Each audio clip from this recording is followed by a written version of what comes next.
जैसे आप लोगों के स्मरण में होगा कि श्राद्ध पक्ष के अंदर चुटकी भर आटा दरवाजे की दोनों चौखट पर डाला जाता है। किसी किसी के यहाँ दरवाजे पर आटे से रंगोली बनाई जाती है। कहीं देखी है आप लोगों ने कि नहीं देखी है? स्मरण में होगा किसी के दरवाजे पर आटा डाला जाता है। वो देव पितर के भाव से डाला जाता है। जिस बेटे बेटी का मंगल विवाह नहीं हो रहा हो, शुभ कार्य की सूचना नहीं आ रही हो,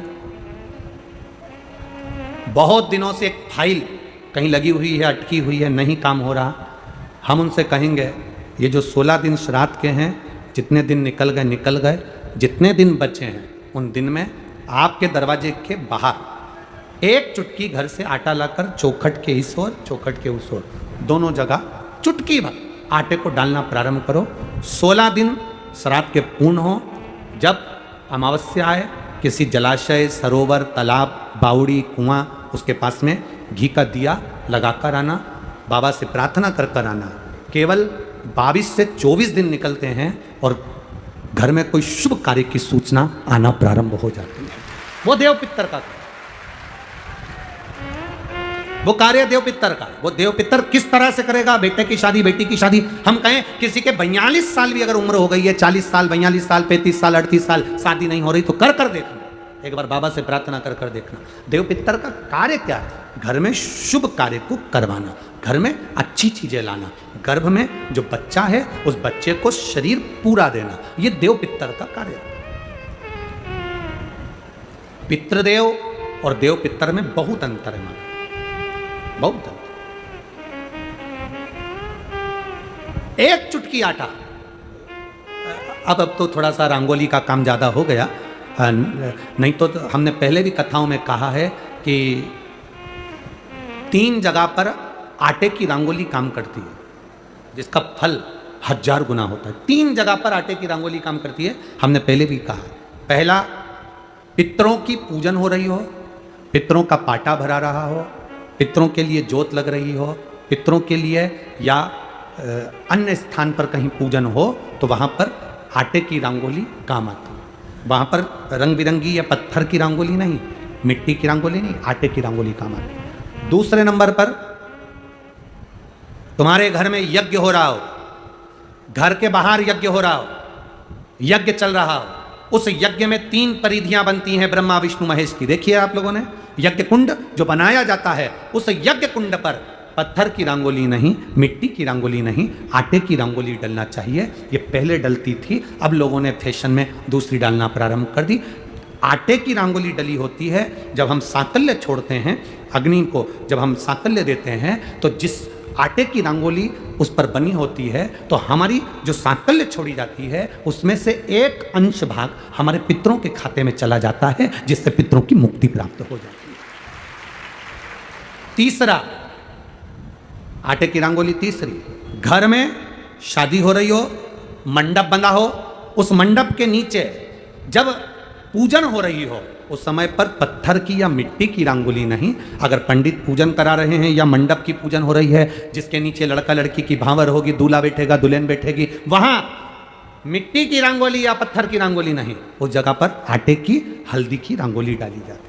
अब आपके यहाँ डालते कि नहीं डालते पता नहीं, पर हमारे यहाँ शास्त्र रीति कहती है ये 3 जगह की जो रंगोलियां हैं, ये हमको आटे की रंगोली डलने से, क्यों शादी के मंडप में पत्थर की रंगोली या मिट्टी की रंगोली क्यों नहीं डाली जाती? शादी के मंडप में, यहाँ दूल्हा दुल्हन की शादी होती है, वहाँ पंडित जी भी आटे की रंगोली डाल देते हैं, घर की बहन बेटियां आटे की रंगोली डाल देती है। उसका कारण क्या होता है? जिसकी शादी में मंडप के नीचे आटे की रंगोली डलती है, वहाँ पितरों को निमंत्रण नहीं देने की जरूरत पड़ती, वहाँ पितर उस वर कन्या को आशीर्वाद देते हैं, जिससे उनका वंश बढ़ता है, वंश रुकता नहीं।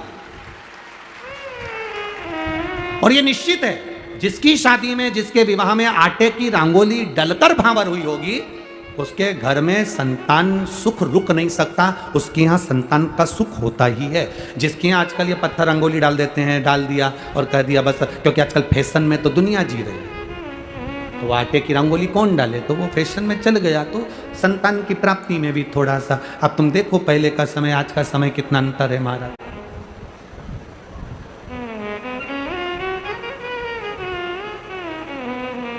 पहले के समय में संतान का सुख शादी के 1-2 साल में प्राप्त हो जाता था। आज के समय में संतान का सुख जब तक डॉक्टर के यहाँ दोनों जांच नहीं करा कर जाए, दिखा कर नहीं आ जाए। सब लोग कह रहे हैं डॉक्टर साहब जरा देखो संतान, डॉक्टर साहब बोले जांच करना पड़ेगी, बहू की भी जांच हुई, बेटे की भी जांच हुई, सब अच्छा है, उसके बाद भी संतान का सुख नहीं, उसके बाद भी संतान की प्राप्ति नहीं। शिव तत्व को जानने के लिए शिव महापुराण की कथा कहती है 3 जगह आटे की रंगोली की मूलता है। बोलेंगे आप लोग। पहला स्थान दरवाजे की चौखट, दूसरा स्थान बोलते जाओ जल्दी यज्ञ कुंड, तीसरा स्थान शादी का मंडप जहां पर भले चुटकी भर आटे की रंगोली बने पर वो जरूरी है। 3 स्थान आटे की रंगोली के लिए। ये उसी तरह है जैसे तुम्हारे दरवाजे पर तुम मोती की बंदरवाल लगा लो, चमकदार बंदरवाल लगा लो, हाथ से बनी हुई बंदरवाल लगा लो, पर जब तक तुम आम के पत्ते की बंदरवाल नहीं लगाते तब तक घर में लक्ष्मी का प्रवेश नहीं होता है। आम के पत्ते की बंदरवाल। कहा गुरुजी आम के पत्ते की क्यों?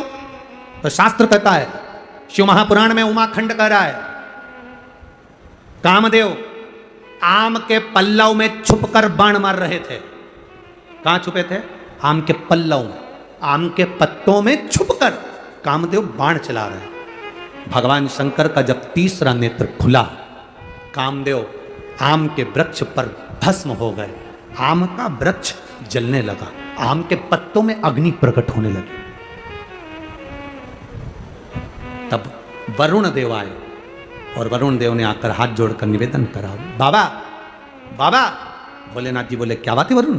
वरुण जी कहते हैं इस आम के वृक्ष ने तो कुछ नहीं बिगाड़ा, फिर ये क्यों जल रहा? आप कृपा करिए, दया करिए। शंकर भगवान ने वर प्रदान कर दिया, तूने मेरी दृष्टि का तेज ग्रहण करा है, मैं तुझे वर देता हूं। जिसके दरवाजे पर आम के पल्लव की बंदरवाल बंधती है उसके घर में मेरी दृष्टि सदा पड़ी रहती है, वहां रोग व्याधि दुख नहीं आता। अब तो आम के पत्ते गायब हो गए और आम के पत्ते की जगह प्लास्टिक के आम के पत्ते बनकर आ गए, और लोगों ने उसी प्लास्टिक के आम के पत्ते की बंदरवाल बांध दी। महाराज आम के पल्लव पर शंकर की दृष्टि पड़ी क्योंकि कामदेव जलकर भस्म हुआ था उसी आम के पल्लव पर बैठकर,